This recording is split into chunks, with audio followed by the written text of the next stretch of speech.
অনেক, যা পৃথিবীতে একটা স্বামীও করে না। আমার বাবা যে আমাকে জন্ম দিয়েছে, আমার বাবাও আমার জন্য করেনি যতটুকু ও আমার জন্য করেছে। আমি পরিবারের বড় মেয়ে, তো আমি জন্মের পর আমার বাবা আমাকে মেনে নেয়নি। কেন মেনে নেয়নি? কারণ আমি একটা মেয়ে। মানে মেয়ে হয়ে কেন জন্ম নিছি? পৃথিবীতে মেয়ে হয়ে জন্মানোটা যে এতটা কষ্ট, সেটা আমি এখন ফিল করতেছি। এটা আমি ছোট থেকেও দেখছি, আমার যখন জ্ঞান হয়েছে তখন থেকেও আমি দেখতেছি। আমি মেয়ে হয়েছে দেখে আমার বাবা আমাকে প্রায় 3 বছর আমার বাবা বাড়িতে আসেনি। এই জন্য আমি ছোট থেকে নানু বাড়িতে বড় হয়েছি, মামা মামির কাছে বড় হয়েছি। পরে তখন আমার আবার একটা বোন হলো। আমরা 3 বোন 1 ভাই। তো আল্লাহ আমার ভাই দিয়েছে, কিন্তু আমার ভাইকে জন্ম দেওয়ার পর আমার মা আর এই পৃথিবীতে নেই, মারা গেছে আজকে প্রায় 10 বছর। মা মারা যাওয়ার পর আমার বাবা আরেকটা বিয়ে করে। বিয়ে করার পর অনেক অত্যাচার আমাদের উপর, যেটা বলার মতো না। অনেক অত্যাচার, এমনকি একটা টাইমে আমি খাবার খাইতে বসছি, আমার খাবারটাও কেড়ে নিয়েছে আমার বাবা আমার মুখের থেকে। আমাকে বাসা থেকে বের করে দেওয়া হয়েছে, আমার সৎমা আমাকে বের করে দিয়েছে। আমার বাবা তো মারা গেছে, আল্লাহ থেকে জান্নাতবাসী করুক। কিন্তু কেন যে মেয়েদের এত অবহেলা জানি না। তো আমি আমার বাবাকে দোষ দিই, এটা আমার নসিব, এটা আমার কপালের দোষ, এটা আমি এটাই মেনে নেই। যখন আমার বাবা আমাকে বের করে দেওয়ার পর আমি কোথায় যাব, কি করব আমি জানি না। আপনার কত বছর বয়স তখন? তখন আমার 19। বের হওয়ার পর আমি একটা টাইমে রাস্তায় ছিলাম। 5 বছর আগে যখন আমাকে বের করে দেয়, রাস্তায় থাকি আমি। ওইখান থেকে একটা ছেলে, ওই মানুষটা হুট করে ওই রাস্তা থেকেও আমাকে কুড়ায় নিছে।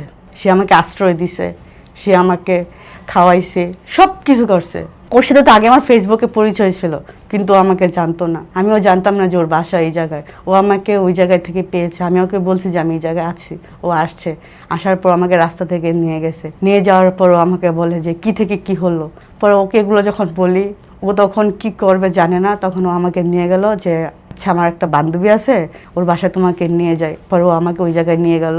নিয়ে যাওয়ার পর সবকিছু ঘটনা খুলে বললো যে বান্ধবী, ওর তো এরকম কেউ নাই, তোর কাছে একটু রাখ, আমি একটা ব্যবস্থা করব। ওইখান থেকে আমি 3 মাস কোনো কাজ করি নাই।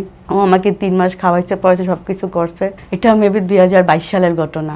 ওই তখন উনি আমাকে সাপোর্ট দেয়, যে মানুষটার পাশে কেউ না থাকে তখন ওই মানুষটা আমার পাশে থাকে। তারপর আমার একটা জব দিল, আমি জব করলাম। জব করার পর আস্তে আস্তে যখন দেখলাম যে মানুষটা আমাকে অনেক কেয়ার করে, যত্ন করে, উনি আমার জন্য, উনি ওনার সব কেরিয়ার, পড়াশোনা সব কিছু বাদ দিয়ে উনি আমার পিছনে দৌড়াইছে, যাতে আমি একটা ভালো জীবন কাটাতে পারি, ভালো জায়গায় পৌঁছাতে পারি, যাতে মানুষ আমাকে দেখে বলতে পারে যে এই মানুষটা অনেক কষ্টের পর আজকে এই জায়গায় আসছে। আমার সাফল্যের উদ্দেশ্য শুধু ও, আমার আজকে এতটুকু জায়গায় আসার উদ্দেশ্যটা হচ্ছে ওর। অনেক করেছে আপনার জন্য। হ্যাঁ, অনেক, যা পৃথিবীতে কোনো স্বামীও করে না, একটা স্বামীও করে না। আমার বাবা যে আমাকে জন্ম দিয়েছে, আমার বাবাও আমার জন্য করেনি যতটুকু ও আমার জন্য করেছে। 4 বছর যাবত ও আমার জন্য যা করেছে, আমার বাবা আমার জন্য তা করেনি। ও আমাকে টাকা পয়সা বলেন, বিপদে আমার টাকা পয়সা সব কিছু দিয়েছে। এমনকি ও আমার ফ্যামিলিকেও চালাইছে, এখনো পর্যন্ত ও আমার টাকা দেয় আমার ফ্যামিলির জন্য। আমার মায়ের মৃত্যুবার্ষিকীর দিন যখন আসে তখন ও সব কিছু করে, আমাকে কিছু করতে দেয় না। আমার ভাই বোনের পড়াশোনা সব কিছু ওই দেখাশোনা করে, আমাকে কিছু করতে দেয় না। ও শুধু একটাই কথাই বলে, তুমি তোমার লক্ষ্যে পৌঁছা, যাতে তোমাকে দেখে মানুষ বলতে পারে, যাতে আমি মাথা উঁচু করে বলতে পারি যে এই মানুষটাকে একদিন হলেও আমি ভালোবাসছি।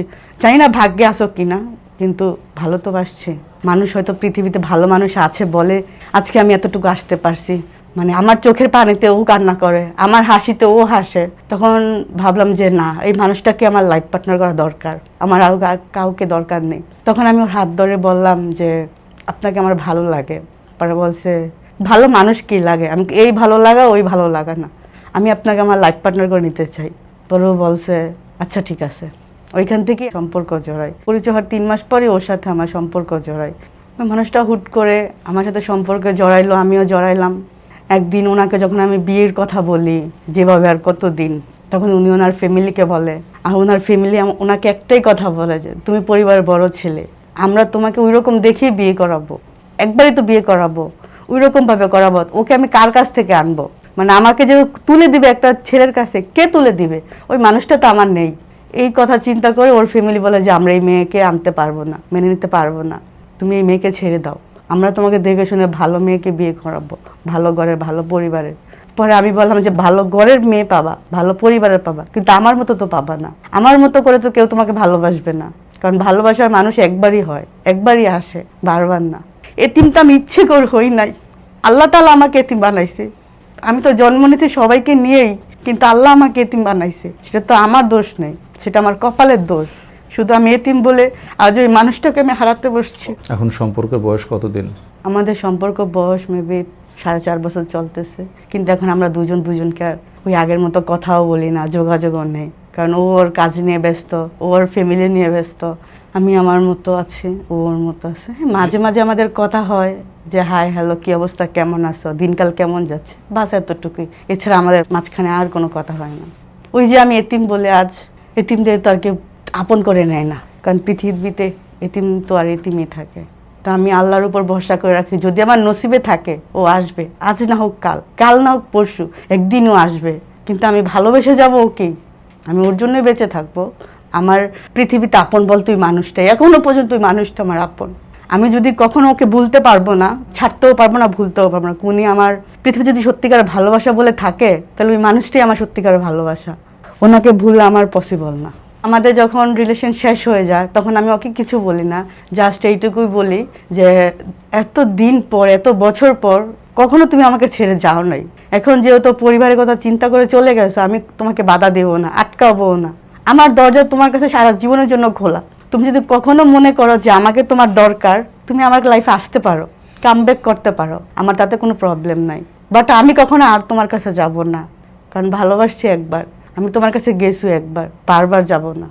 তো যদি ওর মনে হয় যে ও আসবে, আলহামদুলিল্লাহ, আমার তাতে কোনো প্রবলেম নেই। আর না আসলে তার কিছু করার নেই, এটা আমার কপালের লিখন, ভাগ্যের লিখন। ওর উদ্দেশ্যে বলতে চাই এতটুকুই যে এখনো আমি মনে প্রাণে সেই তোমাকে অনেক ভালোবাসি, ভালোবেসে যাব। যদি কখনো মনে হয় আমার কাছে আসো, তোমার অপেক্ষায় সারা জীবন থাকবো, এখনো আছি বা থাকবো, কিন্তু তুমি ছাড়া দ্বিতীয় কোনো পুরুষ আবার আসতে পারবে না। সমাজের উদ্দেশ্যে বলবো যে আমরা মেয়ে হয়ে জন্মানোটা আমাদের কোনো অপরাধ না, এটা আল্লাহ তাআলা দিছে। কারণ আল্লাহ তাআলা মেয়েদের বলেন ভাগ্যবান। আমার ভাগ্য যাই না কেমন, কিন্তু আমরা মেয়েরাও কিন্তু সব করে। মেয়েরা বাপ মাকে দেখে, ছেলেরা কিন্তু কখনো দেখে না।